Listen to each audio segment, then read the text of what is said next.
This channel does not promote any violence, harmful, or illegal activities. All content provided by this channel is meant for an educational and information purpose only.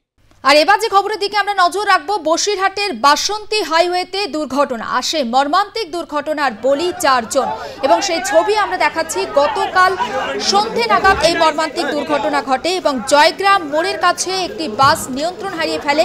নিয়ন্ত্রণ হারিয়ে একটি দোকানে ঢুকে যায় বাসটি। দোকানে থাকা এক মহিলার মৃত্যু হয়েছে। মালঞ্চ থেকে মিনাখার দিকে যাচ্ছিল বাসটি। দোকানের ভিতরে থাকা এক মহিলার মৃত্যু, এছাড়াও বাস চালক সহ আরও 3 যাত্রীর মৃত্যু হয় এবং ইতিমধ্যে ঘটনার তদন্ত শুরু করেছে মিনাখা থানার পুলিশ। তবে সবটা নিয়ে আমরা কথা বলবো, আমাদের প্রতিনিধি শ্যাম বিশ্বাস সরাসরি রয়েছেন আমাদের সঙ্গে।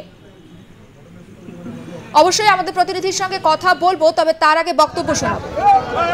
আমি এখানে এসে দেখলাম 16-8 ভরা থেকে সরবেরিয়া আকন্দিপাড়া ওরা বৌহাতে গেছিল। ওখান থেকে খাওয়ার পথে জয়গ্রামে এসে মোড়ের কাছে এসে ওরা একটা বাইককে সামনে আর কি বাইককে বাঁচাতে গিয়ে আর কি এই দুর্ঘটনা ঘটেছে। বাস যে ড্রাইভার সেও মারা গিয়েছে, একটা দোকানের মধ্যে গাড়িটা ঢুকে গেছিল, এক মহিলাও মারা গিয়েছে, বাইক আলাও মারা গিয়েছে। আমরা যারা মারা গিয়েছে তো তাদের তো সান্ত্বনা দেওয়ার মতন ভাষা আমার নেই।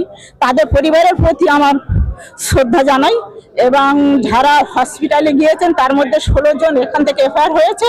তাদের মধ্যে 3 জনা খুব গুরুতর অবস্থায় রয়েছে আর 4 জন তাদের এখান থেকে চিকিৎসা করে তাদের ছেড়ে দেওয়া হয়েছে। ঘটনাস্থলে গিয়েছিলেন বিধায়ক উষারানী মণ্ডল এবং তার বক্তব্য আমরা আপনাদের সামনে তুলে ধরলাম। আমরা কথা বলবো, আমাদের প্রতিনিধি শ্যাম বিশ্বাস সরাসরি রয়েছেন আমাদের সঙ্গে। শ্যাম, এখনো পর্যন্ত আমরা ঠিক কি জানতে পাচ্ছি? যাদের মৃত্যু হয়েছে তাদের পরিচয় কি জানা গিয়েছে? সবটা মিলে কি তথ্য? দেখো, পরিচয় একেবারেই জানা যাচ্ছে যে মোটরসাইকেলকে বাঁচাতে গিয়ে এই দুর্ঘটনা ঘটেছে সেই মোটরসাইকেলের বাড়ি এলাকায়, ওই এলাকায় অবশ্যই কথা বলার চেষ্টা করবো আমাদের প্রতিনিধির সঙ্গে। তবে তার আগে গতকাল যে ভয়াবহ দুর্ঘটনা ঘটেছিল তার ছবিটা আরও একবার আপনাদের সামনে রাখছি। বসিরহাটের বাসন্তী হাইওয়েতে মর্মান্তিক পথ দুর্ঘটনার বলি 4। নিয়ন্ত্রণ হারিয়ে একটি বাস ধাক্কা মারে একটি দোকানে থাকা এক মহিলার মৃত্যু হয়। এছাড়াও বাস চালক সহ 3 জনের মৃত্যু হয়েছে। ঘটনার তদন্ত শুরু করেছে মিনাখা থানার পুলিশ। খবর পেয়ে ঘটনাস্থলে যান বিধায়ক উষারানী মণ্ডল এবং অবশ্যই যারা আহত হয়েছেন তাদের পরিবারের পাশে থাকার আশ্বাস দিয়েছেন তিনি। পাশাপাশি কিভাবে ঘটলো এই দুর্ঘটনা অবশ্যই আমরা জানাবো বিস্তারিত আমাদের প্রতিনিধির সঙ্গে কথা বলে। তবে একটা বাইককে বাঁচাতে গিয়ে যে এই দুর্ঘটনা সেটা কিন্তু জানা গিয়েছে। শ্যাম বিশ্বাস রয়েছে টেলিফোন লাইনে। শ্যাম, যেমনটা বলছিলে একেবারে দেখো, যে ঘটনাটা ঘটেছে যে জয়গ্রাম যে মোড়টা রয়েছে সেই জয়গ্রাম মোড়ে আসার সঙ্গে সঙ্গে একটি মোটরসাইকেল দ্রুত গতিতে আসছিল। সেই নিয়ন্ত্রণ হারিয়ে রাস্তার উপরে দাঁড়িয়ে পড়ে এবং তখনই সে ব্রেক করতে গিয়ে এই দুর্ঘটনা ঘটে এবং সেই মোটরসাইকেল প্রথমে মেরে দেয়, মোটরসাইকেলে পিষে যায়। তারপর সেখান থেকে বেরিয়ে সেই গাড়ি নিয়ন্ত্রণ হারিয়ে একটি দোকান ছিল পাশে, চায়ের দোকান, সেই চায়ের দোকানের একজন মহিলা দোকানদারি করছিলেন, তাকেও মেরে দেয় সেখানে। তারপর সে পাশাপাশি 2টি দোকান একেবারে গুঁড়ো করে দেওয়া হয় এবং গাড়ি ওই একেবারেই 2টো দোকানের উপরে গিয়ে পড়ে। তাই এখানে দেখা যাচ্ছে যে মোটরসাইকেল ছিল তার মৃত্যু হয়েছে এবং যে বাস চালাচ্ছিল সেই বাসের ড্রাইভারের মৃত্যু হয়েছে এবং যে দোকানদার ছিলেন সেই দোকানদার মহিলার মৃত্যু হয়েছে। ইতিমধ্যে যেটা জানা যাচ্ছে এবং পুলিশ কিন্তু কনফার্ম করেছেন যে 3 জনের মৃত্যু হয়েছে ঘটনাস্থলে। বাকি আরো 2 জনের অবস্থা আশঙ্কাজনক, তাদেরকে মিনাখা হাসপাতালে নিয়ে যাওয়া হয়।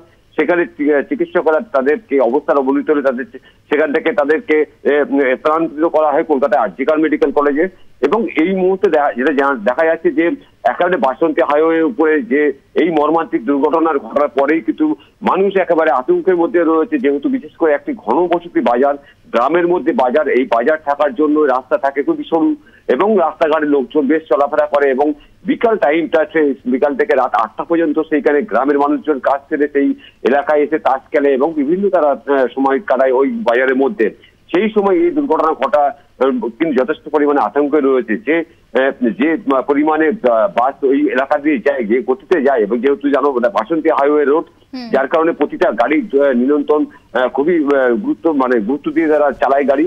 তা সত্ত্বেও এই দুর্ঘটনা ঘটায় কিন্তু একেবারে কিন্তু পুলিশ প্রশাসন খুবই একেবারে চিন্তার মধ্যে রয়েছে, যেহেতু যে মাঝখানে যে বাম্পার গুলো ছিল সেই বাম্পার গুলো তুলে দেওয়া হয়েছে, যেহেতু গাড়িগুলি ওইখানে যেতে গিয়ে অসুবিধা হয়, যার কারণে যে বাম্পার গুলো ছিল সেই বাম্পার গুলো তুলে দেওয়া হয়েছে বেশ কিছুদিন আগে। কিন্তু এলাকার মানুষ বারবার দাবি করেছিল যে ওই এলাকায় কিছু বাম্পার করে দেওয়া হোক, তা না হলে এই নিয়ন্ত্রণ করা যায় না, যেহেতু গাড়িগুলি আছে খুবই দ্রুত গতিতে, যার কারণে যে নিয়ন্ত্রণ করতে পারে না।